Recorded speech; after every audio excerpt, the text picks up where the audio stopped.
Life is not just the passing of time. Life is a collection of experiences, their frequency and their intensity. Life is not just watching the clock tick away. Life is a collection of experiences, their intensity, their frequency. Love, a job you find joy from, is not something you discover. It's not like, I found love. Here it is. I found a job I love. That's not how it works. Both of those things require hard work. You are in love because you work very hard every single day of your life to stay in love. You find a job that brings you ultimate joy because you work hard every single day to serve those around you, and you maintain that joy. It's not a discovery. But the problem is this sense of impatience. It's as if an entire generation is standing at the foot of a mountain. They know exactly what they want. They can see the summit. What they can't see is the mountain. This large, immovable object. Life, career fulfillment, relationships are journeys. The problem is, this entire generation has an institutionalized sense of impatience. And do they have the patience to go on the journey to maintain love, to feel fulfilled, or do they just quit and on to the next, dump and on to the next, ghost and on to the next? God didn't bring you in this world to be average. God didn't bring you in this world to wake up and die one day and just be another person that lived and died and didn't do anything significant in this world. You're still alive.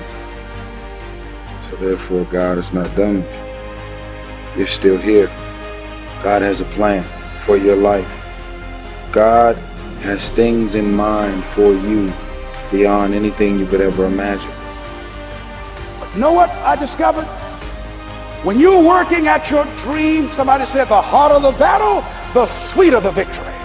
Oh, it's sweet to you. It's good to you. Why? See, when it's hard and there's a struggle, see, what you become in the process is more important than the dream. That's far more important. The kind of person you become, the character that you build, the courage that you develop, the faith that you're manifesting.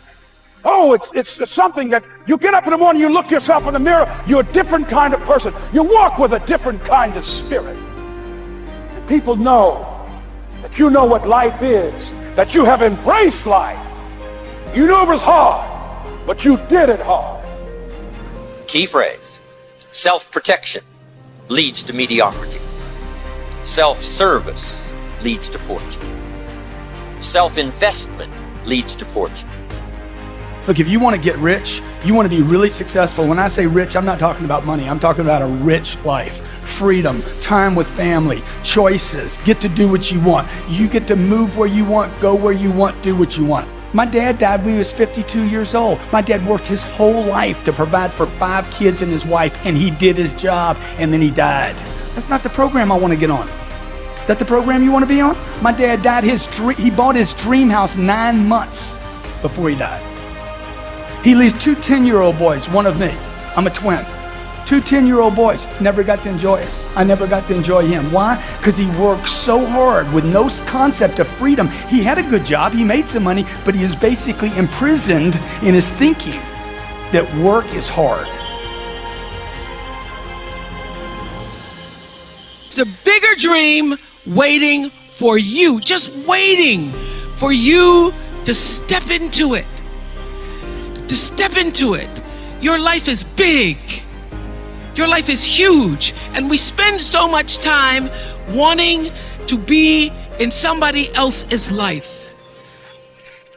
And you don't get honored, you don't get revered, you don't get celebrating wanting what somebody else has, because that which created you, divine intelligence that dreamed you from before your ancestors ever knew they would become your ancestors, that which dreamed the seed of you, wants you to know how special, how wondrous, how mysterious, how complex, how glorious, how phenomenal you are.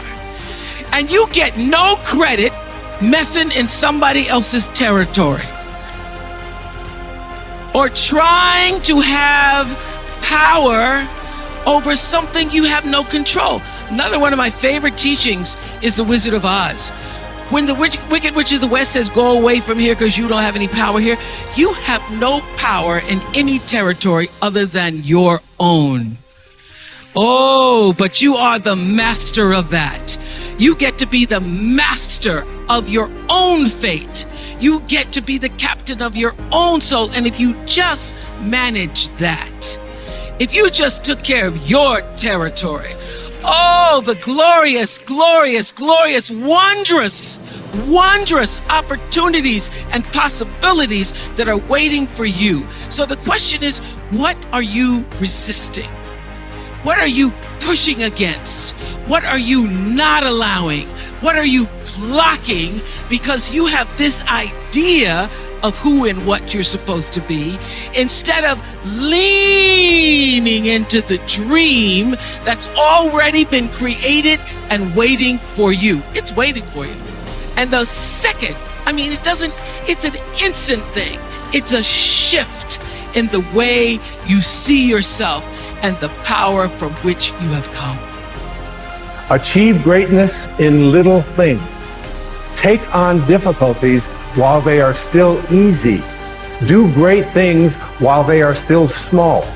The sage does not attempt anything very big and thus achieves greatness. Greatness comes from being in the moment, here, present, in the now. The sage confronts difficulties but never experiences them. This is the idea of thinking small. And finally, I'd like to see you change from this thought. Change from seeing yourself as separate to seeing yourself as connected to everyone and everything in the universe. I sat and read an essay called The Whole Man by Abraham Maslow. And Maslow was the first person that I'd ever seen in the field of psychology who spoke about we should not be assessing who human beings are and what they're capable of doing based upon what's missing or what's wrong or what they can't do or their weaknesses. We shouldn't study neurology, neurological disorders. We shouldn't study how psychotic people are or how neurotic they are. We should look at the greatest achievers who've ever walked among us, know that they all came from the same intelligence, and recognize and help people to find that within themselves. And as I read this essay, I was so taken by it, and he talked about the qualities or the characteristics of what he called self-actualizing people.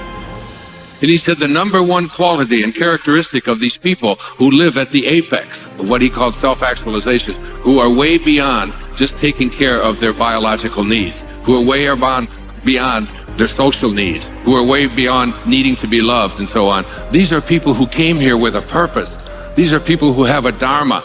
These are people who won't let anyone else determine what it is they're going to be. He said the number one quality of these people is that they are independent of the good opinion of other people. They listen to an inner voice. Yes, our physical body is what it is, but we can make choices about it. Yes, our spiritual body, our purpose, our dharma, what we're here for, it's also doomed, but we make choices. What are the choices? You came here to be a great artist. I did a whole film on this. It's called The Shift. And this whole idea is that you came here to be a great artist. Do you pick up a paintbrush? Do you do what Van Gogh did? You just go out there and paint because it's in your soul? Because the second characteristic of self-actualizing people, according to Maslow, is that they are detached from outcome. They don't do what they do because of what result is going to come to them, because of how much money they're going to make, how much prestige they're going to get, how big their business is going to grow. That is not what motivates self-actualized people. What motivates self-actualizing people is, this is my calling. I found myself reading the Bhagavad Gita for the third time in the last 3 months. I just keep reading it over and over, just like when I did the Tao 8 years ago when I turned 65 and couldn't stop it. And the teachers showed up. The Buddhist proverb is that when the student is ready, the teachers will appear. It's not whether there's teachers there's teachers everywhere. Everything is a teaching. The question isn't whether the teachers are there. The question is, how willing are you to pay attention? How willing are you to listen to that inner voice that no one else can hear? That little scurvy elephant in there that says, you're not the boss of me. You can't tell me what I'm here for. You have to, it takes a kind of fearlessness, because fear is such a omnipresent force in our lives. I do what I do because of the passion I feel. I am not here because of what you paid me to be here for. I am not here because of any need that I have to sell another book. I am not here for anything external to myself. I am here because I have a passion within me.